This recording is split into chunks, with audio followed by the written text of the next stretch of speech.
If you've ever lived around the Des Moines, Iowa metro, you've probably noticed there's always construction going on. But what's really coming next?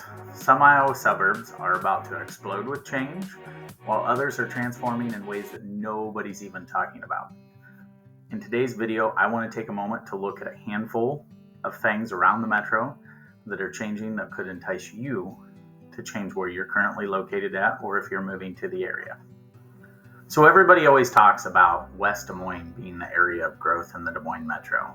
However, within this video, I'm going to talk about 5 different areas of growth that actually aren't West Des Moines really at all. Most of them are going to be east of there, and they're going to surprise you. So I've been tracking the Iowa developmental program that's been going on here in the Des Moines Metro, and I think you're going to be shocked as to what my findings were and how the growth to the Des Moines Metro would change how you look at Des Moines as a whole. So we're going to dive into this growth a city at a time around the metro and just jump through the suburbs and actually Des Moines as itself too, to see which cities are the fastest growing, as well as the ones that are growing quietly but might have the next big thing coming to them. Should Des Moines, Iowa still be classified as small town Iowa living? I don't know, that's for you to decide, but to put this into perspective, the Des Moines Metro has actually outpaced the Minneapolis Metro on average for the last 10 years by almost an additional 1% growth just in population alone. Let's start our journey in the western side of the metro over in Waukee. And everybody has always anticipated, as Waukee has been explosive over the last handful of years, for it just to be a massive, massive growth style. But one of the biggest growths that's going on over there is what's called Project Morgan, which is actually Apple's database. And they're building a mainframe that is projected to have up to 6 buildings. And within those 6 buildings, the total cost is estimated to be around $1.2 billion that's being brought to the Waukee area. What this will do is it'll allow Apple to better service, quote unquote, the area, as well as having some form of iCloud that is centrally located within the US. One of the other major developments that Waukee is undertaking right now is what they call their Civic Campus. And what this is a new city hall as well as library and other municipalities of the public amenities that are going to be located and all centralized in one place. This will definitely help if you're a resident of the Waukee area to just have everything in one location. Now, to get on to something that's going to be fun for the residents of Waukee, their Sugar Creek Golf Course has announced that they are expanding from a 9-hole to an 18-hole club. How amazing is that? Now you get to spend twice the time on the course every weekend. Last but not least for Waukee is their residential developments. They are starting a new development called the South 60 that is slated to break ground yet this year, with the hopes of the first homeowners moving in within the following months. So let's move a little bit east and head into West Des Moines now. Some of the major upgrades that are taking place in West Des Moines is what's called the Grand Experience. And what that is going to be a completely large-scale district that is on Grand Avenue that will consist of an indoor water park, multiple family entertainment areas, as well as restaurants, and a 400-room hotel. Things aren't slated to start on this project until spring of 2026, but this is going to be a huge undertaking that is expected to take 10 years to completion. One of the other major aspects is going to be Microsoft is expanding their database, or I guess I should say their data hub, and they're going to add a 6th building in West Des Moines for their data center to continue to expand. Just like Apple did out in Waukee, is to better service and have something centralized in the middle of the United States. And last but not least, golf appears to be one of the top things that we do here in the Des Moines Metro. So we are welcoming in Top Golf, which did just open about 3 months ago in West Des Moines, and it has been a hit ever since it came to town. Something that you and the kids can do anytime, all the time, almost year-round. So I know at the beginning of the video, we originally said this was all about the Des Moines Metro, aka the suburbs for the most part. However, I do want to touch base on some of the growth expansions that are going to allow for easier commute and travel all within the Des Moines area. And that biggest piece is going to be the Des Moines International Airport. They're adding an entirely new terminal It is a $445 million project. It's to allow 777s to land in Des Moines. And that has been underway for about 2 years now. And they're expecting to have it up and running within the next 12 months or by the end of 2026. So as far as commute's concerned or travel outside of the metro, we no longer have to be puddle jumpers and go to the next major airport. So there was one thing that really caught me by surprise when I was diving into all this research of the growth of the Des Moines metro area, and that is just soccer. And I was completely taken back when I found out that Des Moines is bringing in a professional soccer stadium or league. The stadium's not going to be huge by any way, shape, or form, but it is slated to have 6,300 seats. It's a $23 million project that was funded by the states for here in Des Moines, and it is planned to break ground at the spring of 26 as well. So it gives a whole nother realm of entertainment for your viewing pleasure. Now, one area I'm very excited for when it comes to Des Moines housing is the downtown living experience, and that is because that is where all the nightlife of downtown Des Moines is. One of those great and exciting moments is they have recently renovated and added on to one of the commercial properties downtown, and they have turned it into a 33-story apartment building, which is going to allow for 202 additional housing units, all within the downtown lifestyle. So as we move additionally further east and we step into Altoona, some of the major growth that's happening over there probably isn't going to be as fun or as exciting as some of these other aspects of the metro.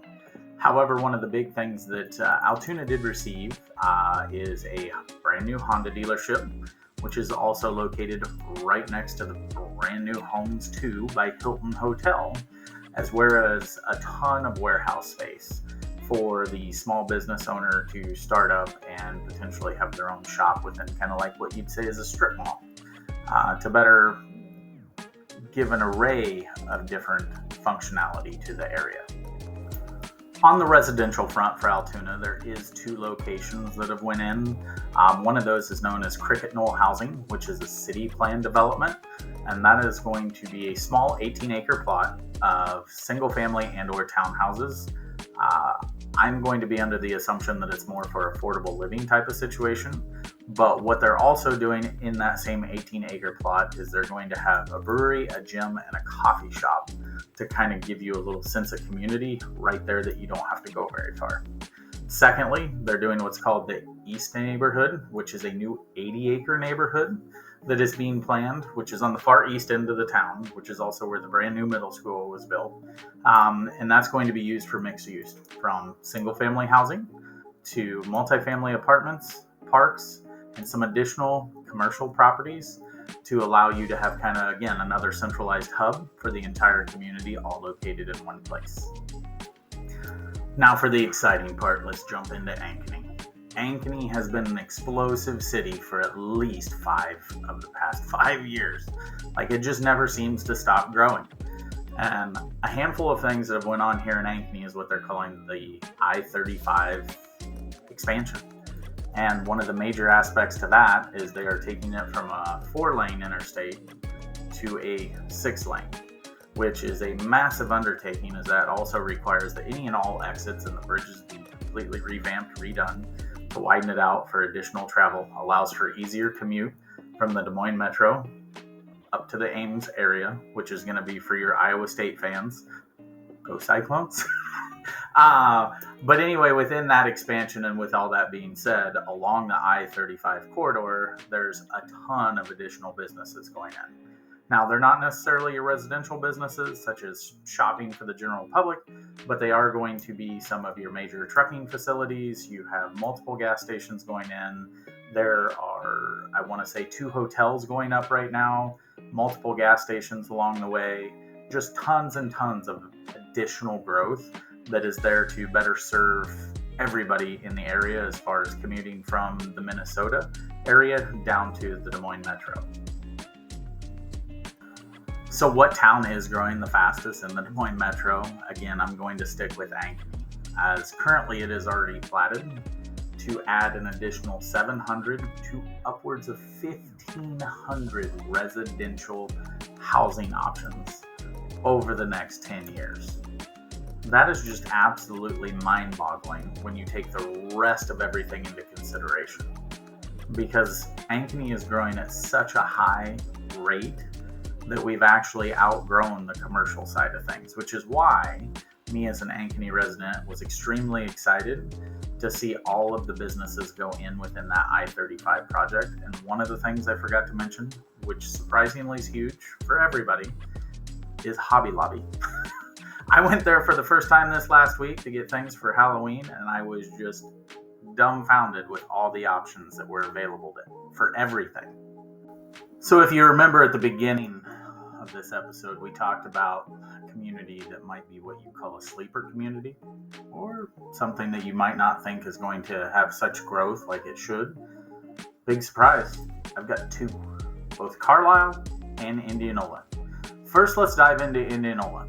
So Indianola is going over many vast improvements, from a downtown revitalization program to getting rid of some of the gravel roads that are right outside of the town in order to cut down on dust control, as well as some potential flooding or drainage issues. But part of their big development is what they're calling the Indianola Vision 2030, which is a 5-year plan to address all the city future facilities needed for long-term upgrades. Now, what does that include? Well, one of the big things is going to be on the north side of Indianola. That includes what I would call more like a sports complex. It's a field house, pickleball courts, and youth sports housing, as well as new spaces for business.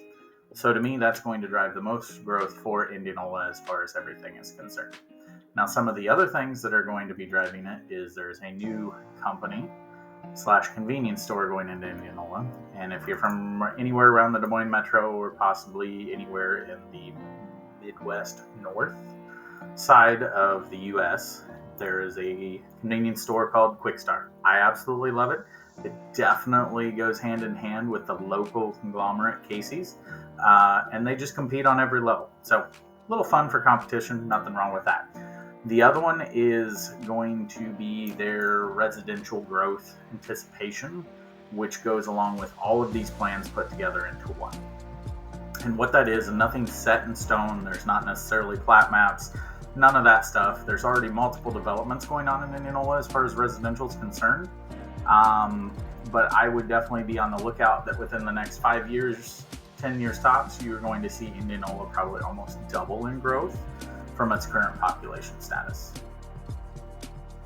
So last but definitely not least, let's focus on Carlisle. And Carlisle is doing a 7-in-7 plan as one of their major renovations. And what that plans to address is any major products of construction throughout the community, which improves the parking improvements and a Scott Ridge Road improvement. The Scott Ridge Road improvement will include the infrastructure upgrades of roads, sidewalks, as well as intersections along the main corridor running through Carlisle. The other big project, which will just ease the commute, is known as the Carlisle Gateway Project, which is where they are going to focus the bulk of their capital right there at the I-35-80 interchange. And most of that is going to be there to drive commercial industry, thus hopefully leading to more growth in the residential side for the Carlisle community. So with all these different communities within inside the Des Moines Metro and all the growth that is taking place, some of the key factors to take away from this is the west side. It's already established and stabilizing now currently. The east side is for massive growth opportunities as it's an untapped resource. The south side, completely underrated and probably the most affordable area of the metro. And then the north side. The north side is definitely a long-term play within the growth that's taking place. So whether you're already in the Des Moines Metro or you're thinking about moving here, one thing is for sure. The map of the metro, it's always changing, and it's changing fast. And if you know where to look, you can definitely be ahead of the curve. One of the biggest joys of being a realtor is having the ability to bring all the information to you before you make a life-changing decision on whether or not living in my metro is the right choice. So by all means, if you found this video entertaining or informational, please like and please subscribe. It'll help me tremendously.